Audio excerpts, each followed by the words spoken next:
Hey guys, Zen here bringing you some more Star Wars content. Because the Smuggler has finished Chapter 1, Smuggler is taking a weekend off, as I said before in the previous videos for them. So this weekend I'm bringing you just general Star Wars stuff. I'm going to be showing you Black Talon on hard mode with my newly level 50 warrior. This is its first hard mode that it's doing, so it'll be really great. And I'll explain more what's going on here in the background and all that stuff and what I think of hard modes. But first, we have to take care of something, right? So let me show you something incredibly awesome.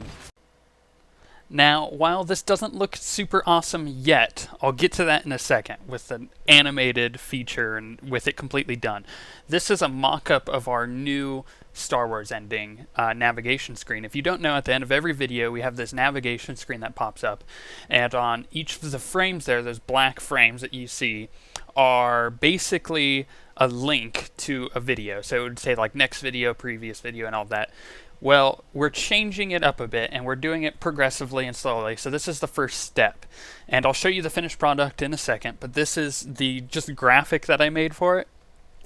Basically, now those 4 panels are different playlists, right? So it'll show like the Smuggler playlist, and it'll show the Mass Effect playlist, and the GLHF playlist, and our guides playlist, and stuff like that, instead of the next video, previous video, and all that. Those 2 buttons, the next and previous, are in the center top there, and you'll see it more clearly when it's done. It's got the Star Wars writing on it. And it also has the click here to subscribe and all that nonsense as well. This allows you guys to more accurately navigate all of our content and all that nonsense. So enough of me blabbering. Let's show you the final product of what it looks like. And I'm really proud of this. I think it turned out great.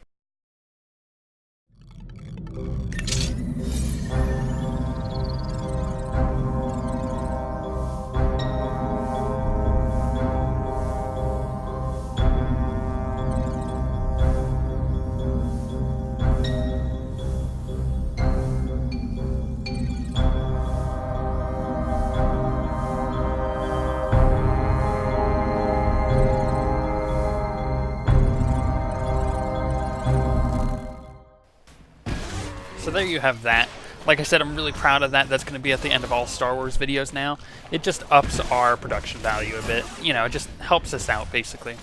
So as we see here in the hard mode Black Talon, our tank dies on the first pull, and I am forced to tank it like a boss, and a lot of people end up dying, but we're good. We got this. We're under control. Force Cloak saves my life, and then I own the rest of the fools. But yeah. As of these videos, for every Star Wars video from now on, you'll see that that little navigation screen pop up, and that just helps you guys, like I said, navigate our stuff way better. It was kind of requested a few times that we have more than just the next video and the playlist and the previous video there, so that's what I came up with. I'm really fortunate to have gotten given, or to have been given, there we go, nailed it, the entire Adobe suite with a lot of plugins and stuff, and I've never really messed around on After Effects before except for our little intro thing, and basically I found out that there's like a couple plugins in there that cost like 150 bucks that this guy that I'm really close friends with just gave me because he doesn't use it, right? If you were concerned about the loss so it's really great that he's able to do that. I would commentate about what's going on here, but we're just killing trash. It's nothing too exciting. So I'm going to let that continue while I kind of talk a little bit more about that nav screen. So as far as the other nav screens go, they're going to remain the same for a while because that, I mean, literally took a few days to do. There was a lot of work in that because I've never used really After Effects, so I had to learn how to use it.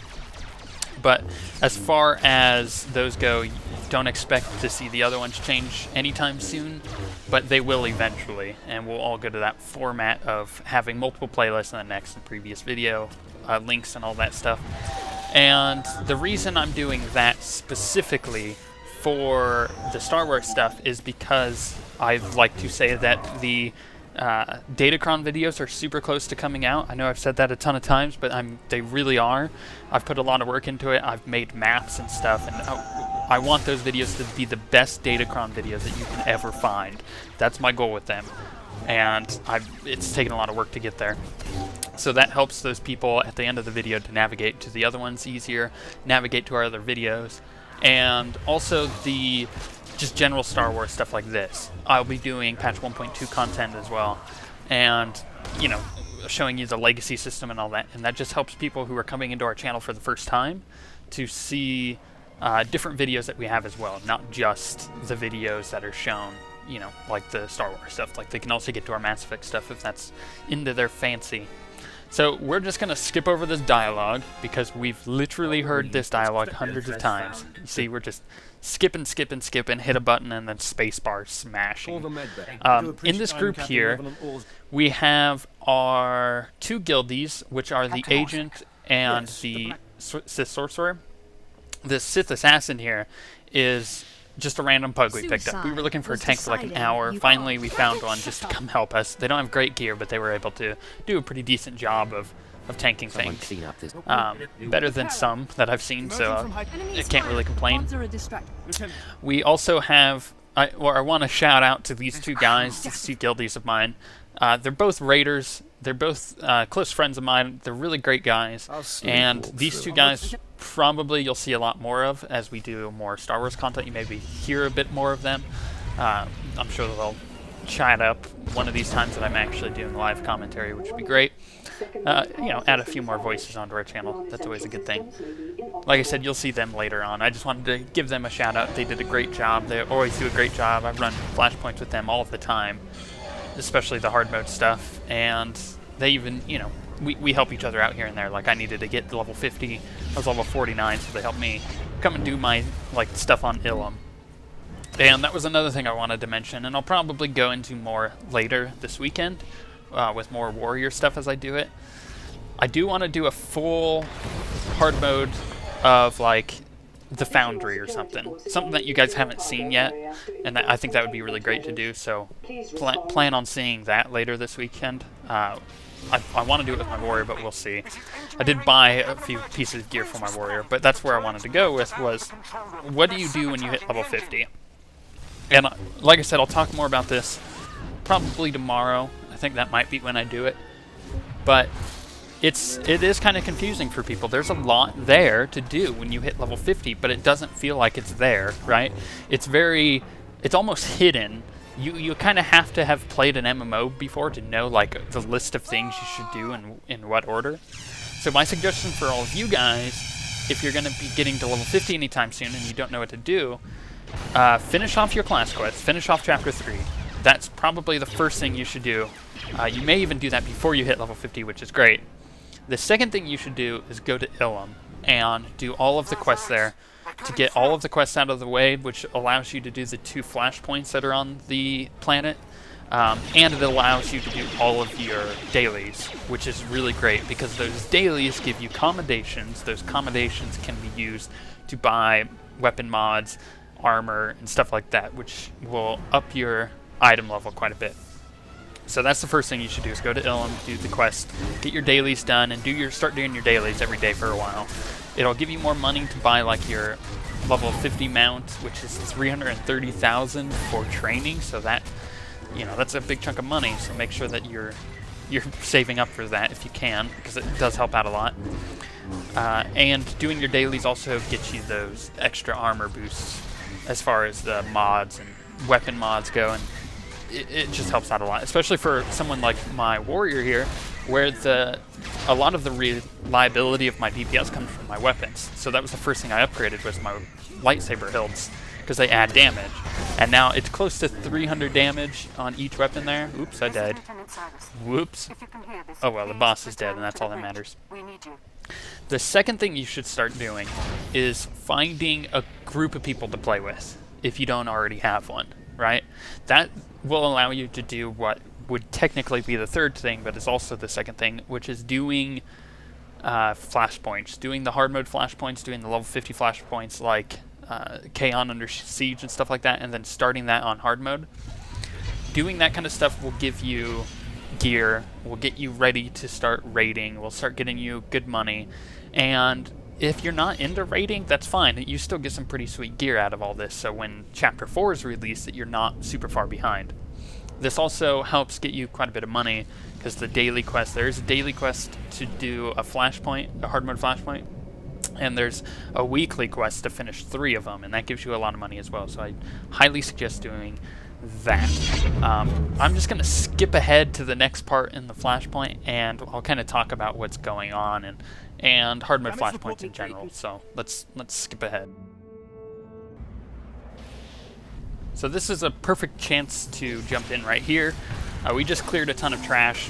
One of our guys went AFK for a few minutes. He came back while we were clearing trash, and now we're coming up on a boss, right? So this boss coming up, actually all of the bosses in here have a pretty short enrage timer, and that's something I wanted to mention for the hard modes. I haven't, in my Smuggler stuff, gotten to really talk about hard modes a lot, but most of the bosses, from what I've seen, have a pretty high DPS requirement.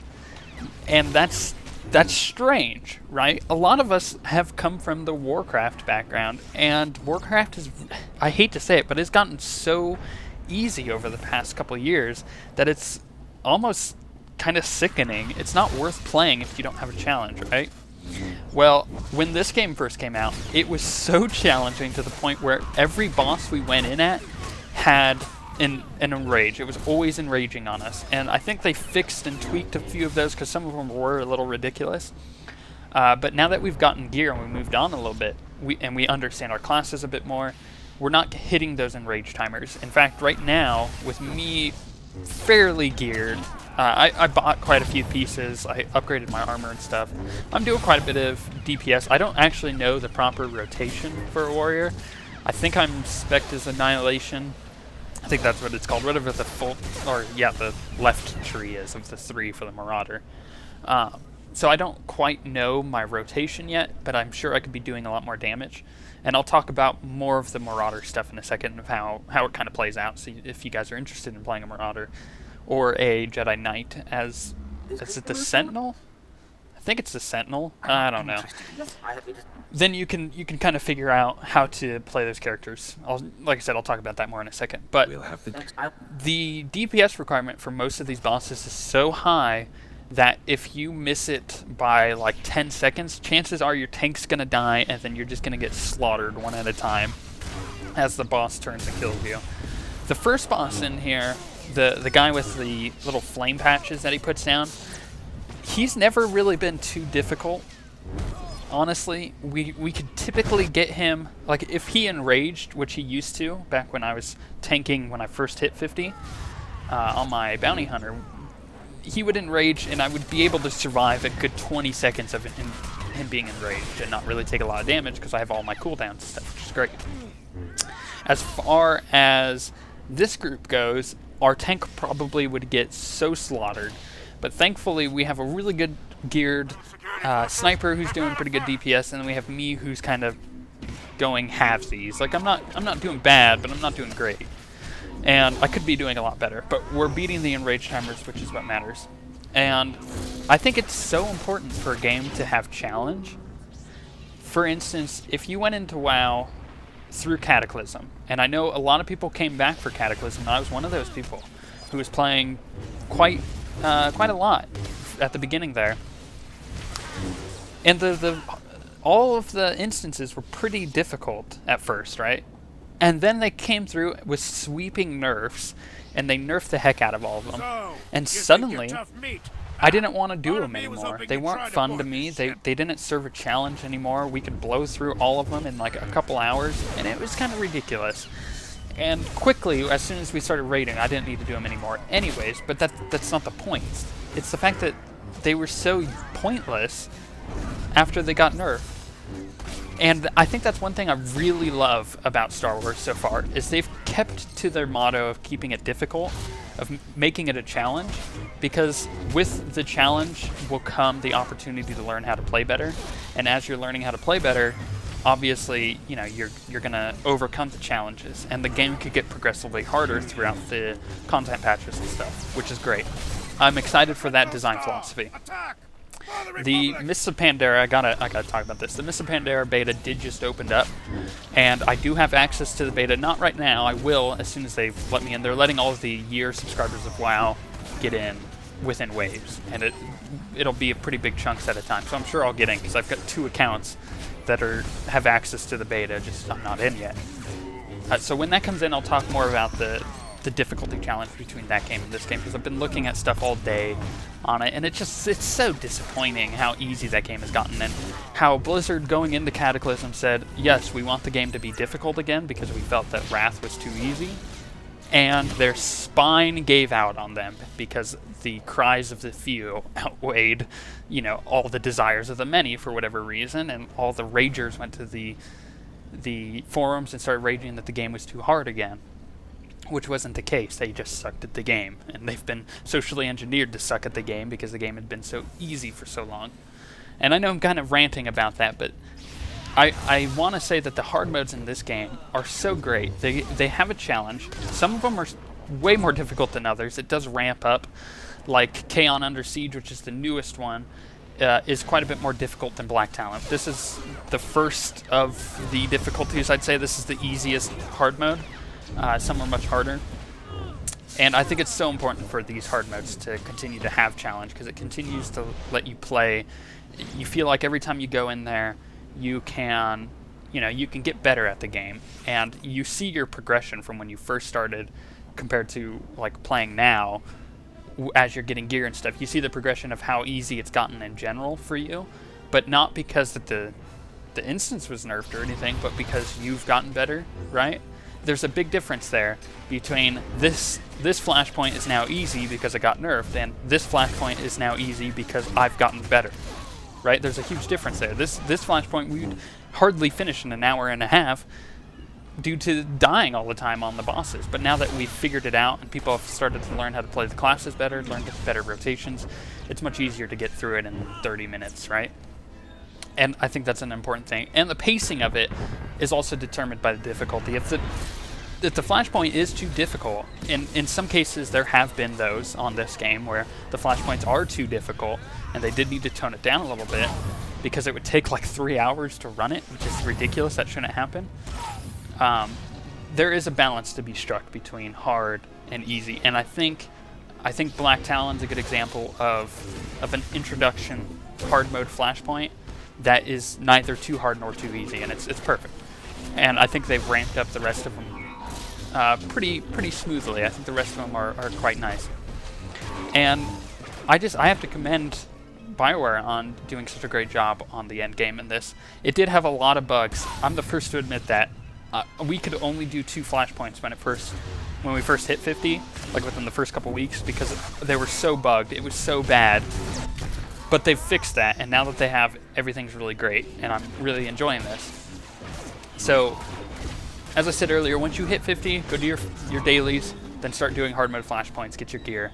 You can even, at this point in time, at the Galactic Trade area, I think that's where it's at. It's either that area or the supplies area. I'm pretty sure it might be the supplies area. Who cares? It's one of those areas in the main Imperial fleet and the Republic fleet. There's a vendor that you can go buy the purple lightsaber crystals for.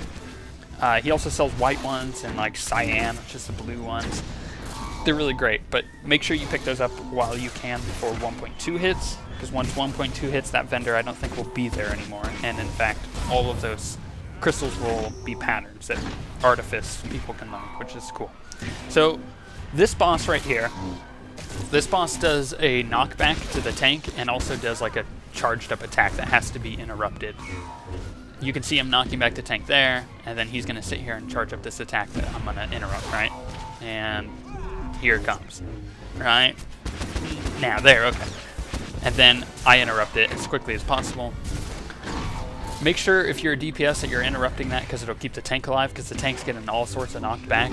And this boss has a lot of health, and probably will be the one to get you on the Enrage, more often than not. We barely beat it. I think the Enrage had just gone off as it died, or was just about to go off. So make sure that you're pushing DPS really hard on this little optional boss here, but he does drop good loot. And also make sure when you're in here that you're looting the bosses as soon as they die, because they will give you these Taiwanese crystals. It's kind of like Justice Points in WoW. So just loot the boss. It's not that difficult. I'm sure you can figure it out. And here he goes. He's gonna go down. So close, so close. I'm watching for the Enrage. No, he didn't enrage, which is great. And crap. I hate when gear drops that we can't use. When I'm running on my bounty hunter, the only thing that would drop was strength gear. And I was like, no, my warrior like wants to come in here and get all this gear. Now that I'm in here on my warrior, it's all this other crap that I don't need. Figures. Totally figures. I really hope that they just don't allow gear to drop that can't be used by certain people. I know the willpower stuff this tank used. I think they need it. Yeah, they need rolled in. It's great that they got an upgrade.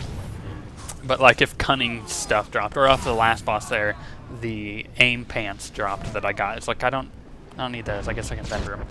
But it would be great if those just didn't drop if we didn't have a bounty hunter in the group, which we don't. Now later this week, I think we're going to be doing more raiding. We did for the first time last week do our first entire run through of the Eternity Vault, and it was really fun. We cleared it in like 2 hours. We got the last boss, and the 3 pugs that we had to bring in had to go because they were in the same guild and they were going to go raid. So we never actually finished it, but we did get to the last boss like 20% on our first attempt before we wiped because something bugged out and we like fell through the ground. Like one of the platforms didn't drop down that was supposed to be there. Long story short, it bugged out. We'll show you that fight later on, and I think next weekend I might be able to bring you Eternity Vault content along with the Smuggler stuff when that comes back. So look forward to that. But we're coming up on the last boss here, and I'm just gonna skip forward to that so I can talk about her for a minute as we fight her. So yeah, let's skip ahead. So this boss is pretty easy. Basically all you're gonna do is you jump in, you attack, she'll jump around, you'll see it right, oh well that should have been it, and then she'll suck you in like this, and when she sucks you in, just run away. If you don't run away, it'll one-shot you. It's that easy, so you have to run away or it'll kill you. She has a pretty quick enrage timer, so you gotta make sure you burn her down quite rapidly. Having all melee on this fight sucks. If you can have ranged, it actually helps out a lot, because while she's jumping around, you can still DPS her. And during the jump around, she'll randomly hit different targets. It's not like she's always going to go for the healer or anything. So if you're a healer, make sure that you're watching everybody's HP. When she does enrage, she'll do the jump around still, and she can potentially one-shot people when she hits them with that. So you want to be careful. If you're a DPS, you have some type of damage reduction. Make sure that you use it if you see her in rage, and you should be able to stay alive and burn her. We've done it without a healer before and without a tank, just from burning her from like 40% on. So this has been a look at the warrior stuff. I know I was going to talk about the warrior in general, but we got an entire weekend for me to cover the warrior, so I'm going to save it for probably tomorrow when I go over it a bit more in a different flashpoint. So I guess we'll see you tomorrow. If you guys like the warrior stuff, maybe I can bring you more. Let me know. I do plan on bringing some more flashpoint content, hard mode flashpoints, that is, over the next couple days. So let me know if there's anything specific you want to see this weekend, and I'll try to get it. But other than that, we'll see you guys next time.